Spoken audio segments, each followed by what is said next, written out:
ကိုကနိုင်ငံခြားသွားတာပေါ့နော်ခဏသွားတာပဲဖြစ်ဖြစ်နိုင်ငံခြားကိုပြောင်းရွှေ့တာပဲဖြစ်ဖြစ်အလုပ်သွားလုပ်တာပဲဖြစ်ဖြစ်ပေါ့အဲ့ဒီမှာလမ်းမသိလို့လမ်းမေးချင်တာမျိုးနေရာမသိလို့နေရာမေးချင်တာမျိုးဒါမှမဟုတ်လို့ရှင်ရင်ကိုယ့်ရဲ့နိုင်ငံကိုနိုင်ငံခြားသားတယောက်ကလာတယ်အဲ့တော့ तू ကလမ်းမသိလို့ကိုယ်လမ်းလာမေးလို့ရှင်ရင်ကိုကသူ့အင်္ဂလိပ်လိုပြောပြီးတော့လမ်းညွှန်ပေးရမှာမျိုးရှိတယ်အဲ့လိုအခြေအနေမျိုးတွေနဲ့တွေ့လာပြီဆိုလို့ရှင်ရင်အင်္ဂလိပ်လိုလမ်းဘယ်လိုမေးရမလဲအင်္ဂလိပ်လိုလမ်းဘယ်လိုညွှန်ရမလဲဆိုတာကိုဒီဗီဒီယိုလေးထဲမှာပြောပြပေးထားပါတယ်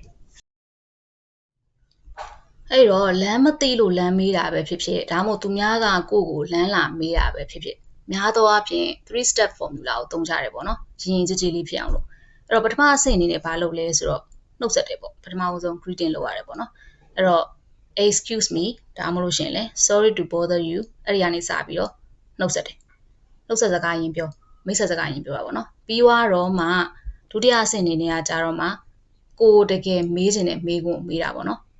အဲ့နေရာကိုဘယ်လိုသွားရလဲအဲ့ဒါမှမဟုတ်ရှင်အဲ့ဒါဘယ်နားမှာလဲအဲ့ဒါတွေမေးတယ်အဲ့တော့အဲ့ဒီမှာသုံးတဲ့မေးခွန်းတွေကကြတော့ do you know where နောက်ကနေပြီးတော့ကိုမေးချင်တဲ့ဟာဆက်မေးတယ်ဒါမှမဟုတ်ရှင်လဲ how do I get to ဘယ်လိုသွားရလဲပေါ့အဲ့ဒါမျိုးတွေဆက်မေးတယ်ဒါကဒုတိယအဆင့်မေးပြီးွားပြီသူ့ဘက်ကနေပြီးတော့ကိုကိုအဖြေပြန်ပေးလိုက်တယ်ဒါကတော့ဘယ်လိုသွားရတာပါဘာညာဆိုသူပြန်ဖြေလိုက်မယ်အဲ့တော့ဖြေပြီးွားပြီဆိုလို့ရှင်ကိုတိပြီးွားရတယ်အဖက်မလို့ပဲနဲ့ပြန်ထွက်လာလို့မရဘူးလေကျေးဇူးတင်စကားလေးတော့ပြန်ပြီးပြောအောင်ပါပေါ့အဲ့တော့ကျေးဇူးတင်စကားပြောမယ်လောလောကူကူပဲ thank you လို့ပြောချင်ပြောဒါမှမဟုတ်လို့ရှင်လေ I appreciate ဒါမှမဟုတ်လို့ရှင်လေ have a great day ပြောခဲ့လိုက်ပြောခဲ့ပြီးတော့မှထွက်လာတယ်ပေါ့ဒါမျိုး၃မျိုးဒီ၃ဆင့်ဟာကိုသုံးနေဆိုလို့ရှင်ဒါရင်ရင်ကြည်ကြည်လေးနဲ့လမ်းမိတာလမ်းဖြည့်ပြီးတာအဲ့ဒါမျိုးဖြစ်သွားတယ်ပေါ့နော်အဲ့တော့ကိုကလမ်းမေးခြင်းနဲ့သူကိုကမသိလို့မေးခြင်းတာဆိုလို့ရှင်ဘယ်လိုပုံစံမျိုးတွေနဲ့မေးလို့ရလဲဆိုတော့ excuse me could you tell me the way to the financial districts ကျေးဇူးပြုပြီးတော့ financial district ကိုဘယ်လမ်းကနေသွားလဲဆိုတာပြောပြပေးနိုင်မလားအဲ့တော့ဒီမှာကျတော့သူက financial districts ကိုသွားခြင်းတဲ့အတွက်ကြောင့်မလို့အဲ့ဒါကိုထည့်မိတာကိုသွားခြင်းတဲ့နေရာကိုအဲ့နေရာမှာအစားထိုးပြီးတော့သုံးလို့ရတယ် excuse me could you tell me the way to နောက်ကနေပြီးတော့ကိုသွားခြင်းတဲ့နေရာပေါ့နော်အဲ့ဒါကိုထည့်ပြီးတော့သုံးလို့ရတယ်ဒါကတစ်မျိုးနောက်တစ်မျိုးဘယ်လိုပုံစံမျိုးနဲ့မေးလို့ရသေးလဲ which SkyTrain line goes to waterfront station အဲ့တော့ဘယ် SkyTrain line က waterfront station ကိုသွားတာလဲအဲ့ဒါကျတော့စီးရမယ် SkyTrain line ပဲဟာမှမသိလို့မေးတာပေါ့နော်အဲ့တော့ကိုမေးချင်တာကျတော့ဒီဘယ် SkyTrain line ကဘယ်သွားတာလဲဆိုတော့သိချင်တာအကယ်၍ဒီမှာကျတော့ဥပမာကျတော့ waterfront station ကိုသွားချင်လို့ waterfront station ကိုမေးတာပေါ့နော်အကယ်၍ကိုသွားချင်တဲ့နေရာတခြားတစ်ခုဆိုလို့ရှိရင်အဲ့ waterfront station နေရာမှာဒီအစားထိုးပြီးတော့ရေးလို့ရတယ်ပေါ့ which SkyTrain line goes to what ဘယ်သွားတာလဲသူတို့စီမှာကျတော့များသောအားဖြင့်ဒီ SkyTrain line နဲ့သွားတာပေါ့နော်အဲ့ဒါကြီးနဲ့သွားတာမဟုတ်လို့သူက train တွေသုံးတာများတာ哦အားကြောင့်မို့ which train ဒါမှမဟုတ်ရှင်လဲ which train line goes to what ဘယ်သွားတာလဲပေါ့ဆက်ပြီးတော့မေးလို့ရတယ်တော့ကိုကနေရာတစ်ခုခုကိုရှာနေတာပေါ့နော် building တစ်ခုခုကိုရှာနေတာအဲ့တော့အဲ့ building ကိုဘယ်လိုသွားရမယ်မှန်းမသိဘူးပေါ့နော်ဆိုတော့သွားနေတဲ့လမ်းမှန်းရလားပေါ့အဲ့ဒါကိုမေးချင်တာဆိုလို့ရှိရင် I'm looking for the Deloitte building am I heading in the right direction အဲ့တော့ I'm looking for ငါရှာနေတာပါဒီမှာဥပမာထဲမှာဆိုလို့ရှိရင်တော့ the Deloitte building ပေါ့နော် Deloitte company ရဲ့ဒီ building ကိုရှာနေတာအကယ်၍ကိုရှာနေတာတခြားတစ်ခုဆိုလို့ရှိရင် the Deloitte building နေရာမှာတစ်ခုအသစ်တစ်ခုထည့်လိုက်လို့ရတယ်ပေါ့နော် I'm looking for နောက်ကနေတော့ကိုရှာနေတဲ့ဟာကိုထည့် am I heading in the right direction အဲ့ဒါကတော့တခါတည်းမေးလိုက်လို့ရပါပေါ့နော်ငါသွားနေတဲ့လမ်းမှန်ရဲ့လားပေါ့အဓိကကျတော့ကိုကမြောက်ဘက်မှာကိုကတောင်ဘက်သွားနေတာမျိုးဖြစ်မှာဆိုလို့ပေါ့နော်အဲ့တော့ဒါကငါဒီ building ကိုရှာနေတာဒါမှမဟုတ်ရှင်ဒီနေရာကိုရှာနေတာငါသွားနေတဲ့လမ်းမှန်ရဲ့လားအဲ့ဒါမျိုးမေးလို့ရတယ်နောက်တစ်ခုကကျတော့ဗာလဲဆိုတော့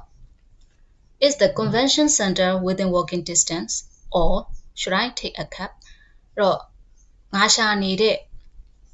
ငါသွားနေတဲ့ convention center ကလမ်းလျှောက်သွားလို့ရရဲ့လားပေါ့နော်ဒီမှာကျတော့သူက convention center ကိုသူကသွားကျင်တာဖြစ်တဲ့အတွက်ကြောင့်မလို့သူ convention center ဆိုပြီးတော့မေးတာအကယ်၍ကိုသွားကျင်တာတနေရာဆိုလို့ရှိရင်ကိုသွားကျင်တဲ့နေရာရဲ့နာမည်ကိုအဲ့ the convention center နေရာမှာအစားထိုးပြီးတော့ထည့်လို့ရတယ် is ကိုသွားကျင်တဲ့နေရာ within walking distance လမ်းလျှောက်ပြီးသွားလို့ရရဲ့လား or should I take a cab taxi ငားပြီးတော့သွားရမလားအဲ့ဒါမျိုးမေးတာပေါ့နော်ဒါကကျတော့ကိုမေးချင်တဲ့ဟာတွေကိုဥပမာလေးနဲ့ထည့်ပြီးတော့ပြောပြပေးတာပေါ့နော်ကိုသွားချင်တဲ့နေရာတွေကိုအဲ့နေရာတွေဒီနေရာတွေရဲ့နာမည်တွေမှာကိုသွားချင်တဲ့နေရာရဲ့နေရာကိုအစားထိုးထည့်ပြီးတော့မေးလို့ရတယ် နားထောင်နေတဲ့သူတွေမှာကျမရဲ့ YouTube channel လေးကို subscribe မလုပ်ရသေးတဲ့သူတွေပါတယ်ဆိုလို့ရှိရင် subscribe လေးလုပ်ပေးသွားပါပြီးတော့ဒီ video လေးဆုံးတဲ့အခါမှာ like share comment လေးလုပ်ဖို့လည်းမမေ့ပါနဲ့နော်အဲ့တော့ तू ကကိုနေရာကိုအဖြေပြန်ပြောတော့မယ်ဒါမှမဟုတ်ရှင်ကိုကသူများကိုဘယ်နေရာကိုသွားပါဆိုတော့လမ်းညွှန်ရတော့မယ်အဲ့ဒါမျိုးဆိုလို့ရှိရင်ဘယ်လိုတွေပြန်ပြောကြလဲသူပြန်ပြောတာလည်းကိုကနားလဲဖို့လိုတယ်လေကိုဆိုလို့ရှိရင်ရောသူမေးတဲ့မေးခွန်းကိုဘယ်လိုပြန်ပြီးတော့ဖြေမလဲအဲ့ဒါမျိုးကိုပြောကြမယ်ပေါ့အဲ့ဒါဆိုလို့ရှိရင်ပထမတစ်ခုကကျတော့ရှေ့ကိုတက်သွားပါဆက်သွားပါပေါ့နော်မရောက်သေးဘူးဆက်သွားရှေ့တက်ပဲဆက်သွားအဲ့လိုပုံစံမျိုး तू ကကိုပြောတာပဲဖြစ်ဖြစ်ကိုကသူများကိုပြန်ပြောတာပဲဖြစ်ဖြစ်ဆိုလို့ရှိရင် go straight ahead လို့ပြောလိုက်မယ် go straight ahead အဲ့ဒါမျိုး तू ပြောလိုက်မယ်အဲ့ဒါကြောင့်ရှင်ကိုကနားလဲဘူးကကျတော့ keep moving forward ရှေ့ကိုဆက်သွားအောင်မရောက်သေးဘူးလို့ပြောတာကိုကသူများတကာကိုရှေ့ကိုဆက်သွားအောင်လို့ပြောချင်တယ်ဆိုလို့ရှင်လေ go straight ahead လို့ပြောလို့ရတယ်ပေါ့နော်နောက်တစ်ခုtake the second right ဒုတိယလမ်းရောက်လို့ရှိရင်ညာဘက်ကိုချိုးလိုက်လို့ပြောတာအဓိကကျတော့သူပြောချင်တာ skip the first street ပထမလမ်းကိုမချိုးနဲ့အောင် turn on the next ဒုတိယလမ်းကျမှချိုးလိုက်လို့ပြောချင်တာအဲ့တော့သူကကိုပြန်ဖြေတာပဲဖြစ်ကိုကသူများကိုပြန်ပြောချင်တာပဲဖြစ်ပထမလမ်းကိုမချိုးနဲ့အောင်ဒုတိယလမ်းကျတော့မှချိုးလို့ပြောချင်တယ်ဆိုလို့ရှိရင် take the second right ညာဘက်ကိုချိုးလို့ပြောတာအကယ်၍ဘယ်ဘက်ဆိုလို့ရှိရင်လည်း take the second left ပေါ့နော်အဲ့တော့အဲ့ဒါမျိုးပြောလို့ရတယ်is across from အဲ့ဒါဘာကိုပြောရလဲဆိုတော့ तू မေးနေတဲ့နေရာကထားပါတော့ तू မေးတဲ့နေရာကတိတ်ပြီးတော့လူသိမများတဲ့နေရာဒါပေမဲ့အဲ့ तू မေးတဲ့နေရာရဲ့မျက်နှာချင်းဆိုင်ပေါ့နော်မျက်နှာချင်းဆိုင်မှာကျတော့လူသိတဲ့နေရာတစ်ခုခုရှိတယ်လူအများသိတဲ့နေရာပေါ့နော်နာမည်ကြီးတဲ့နေရာတစ်ခုခုရှိတယ်အဲ့ဒါမျိုးဆိုလို့ရှိရင်ဒီလိုမျိုးညွှန်းလို့ရပါပေါ့နော် is across from အဲ့နာမည်ကြီးတဲ့နေရာတစ်ခုနာမည်တက်ပေးလိုက်အဲ့တော့ तू မေးတဲ့နေရာကအဲ့နာမည်ကြီးတဲ့နေရာရဲ့မျက်နှာချင်းဆိုင်မှာရှိတယ်ပေါ့နော် on the opposite side of the road အဲ့တော့လမ်းကူးလိုက်တယ်ဆိုလို့ရှိရင်ခုနနာမည်ကြီးတဲ့နေရာကိုညွှန်လိုက်တဲ့နေရာနာမည်ကြီးတဲ့နေရာရဲ့လမ်းကူးလိုက်တယ်ဆိုလို့ရှိရင်အဲ့မျက်နှာချင်းဆိုင်မှာသူမေးနေတဲ့နေရာရှိပါတယ်ပေါ့အဲ့လိုပုံစံမျိုးနဲ့ဖြေလို့ရတယ်အဲ့တော့ is across from ဆိုပြီးတော့နောက်ကနေပြီးတော့ကိုထည့်ခြင်းနဲ့အဲ့ဒီနာမည်ကြီးတဲ့နေရာကိုထည့်ပြလိုက်ပေါ့နော်နာမည်နောက်တစ်ခု is just past the အဲ့ဒါဘာကိုပြောရလဲဆိုတော့မရောက်သေးဘူး walk a little bit further လမ်းနဲ့ထပ်လျှောက်လိုက်အောင်ဘယ်ဟာကိုကြော်ပြီးတော့မှရောက်လိမ့်မယ်ဆိုပြီးတော့ပြောတာအဲ့ဒါကျတော့ is just past the နာမည်ကြီးတဲ့နေရာတစ်ခုခုပေါ့နော်အဲ့တော့ခုနလိုမျိုး Deloitte building ဆိုလို့ရှိရင်လည်းသူရှာနေရတော့ Deloitte building မဟုတ်ဘူးဒါပေမဲ့သူက Deloitte building ကိုနည်းနည်းလေးကြော်သွားလို့ရှိရင်ရောက်သွားပြီဆိုတဲ့ဟာမျိုးအဲ့လိုပုံစံမျိုးနဲ့ဖြေလို့ရတယ် is just past အနောက်ကနေပြီးတော့အဲ့ဒီနာမည်ကြီးတဲ့နေရာတစ်ခုထည့်ပေးလိုက်အဲ့တော့အဲ့ဒီနေရာကြီး landmark တစ်ခုကိုကြော်သွားပြီနည်းနည်းလေးထည့်လျှောက်လိုက်တယ်ဆိုလို့ရှိရင်သူရှာနေတဲ့နေရာရောက်သွားပါပြီပေါ့အဲ့ဒါမျိုးဖြေလို့ရတယ်နောက်တစ်ခုကကြတော့ is on the corner of street A and street B အဲ့ဒါကြတော့သူရှာနေတဲ့နေရာကလမ်းနှစ်ခုစုံတဲ့နေရာ corner လိုနေရာမျိုးပေါ့နော်လမ်းထောင်အဲ့လိုနေရာမျိုးမှာဆိုလို့ရှိရင်ဘယ်လမ်းနဲ့ဘယ်လမ်းထောင်မှာရှိပါတယ်ဆိုပြီးတော့သူညွှန်ပေးတာအဲ့တော့ is on the corner of လမ်းဘယ်လမ်းလဲအဲ့လမ်းနာမည်ကိုထည့်ပြောလို့ရှိရင် and နောက်ထပ်စုံတဲ့လမ်းတလမ်းနာမည်ကိုထည့်အဲ့တော့အဲ့ဒီလမ်းနဲ့အဲ့လမ်းနဲ့စုံတဲ့လမ်းထောင်မှာသူပြောနေတဲ့နေရာကရှိပါတယ်ပေါ့အကယ်၍ तू ကကိုအဲ့လိုညွှန်နေဆိုလို့ရှိရင်လည်းအဲ့လမ်းထောင်မှာရှိတာပါလားဆိုပြီးတော့သိရမယ်ပေါ့နော်ဒီနေ့ဗီဒီယိုလေးကတော့ဒီလောက်ပါပဲ online tutoring service လိုချင်တယ်ဆိုလို့ရှိရင်အခုပြထားတဲ့ Telegram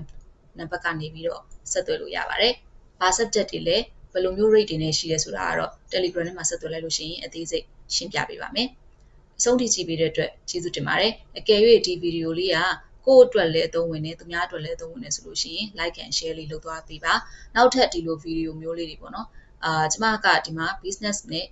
ပြီးတော့ economics ရဲ့ English ရဲ့ကိုအဓိကထားပြီးတော့သင်ပေးတဲ့channel ဖြစ်တဲ့အတွက်ကြောင့်မို့လို့ဒီလိုဗီဒီယိုမျိုးတွေကိုဆက်ပြီးတော့နားထောင်ခြင်းနဲ့ကိုယ့်အတွက်အသုံးဝင်နေဆိုလို့ရှိရင်ကျမရဲ့ YouTube channel လေးကို subscribe လေးလုပ်ပေးထားခဲ့ပါ Facebook page လေးလည်းရှိတဲ့အတွက်ကြောင့်မို့လို့ Facebook page လေးကိုလည်းအဆင်ပြေဆိုလို့ရှိရင် follow လေးလုပ်ပေးခဲ့ပါเนาะကျေးဇူးတင်ပါတယ်နောက်ထပ်ဗီဒီယိုတွေမှာထပ်ပြီးတော့တွေ့ကြပါမယ်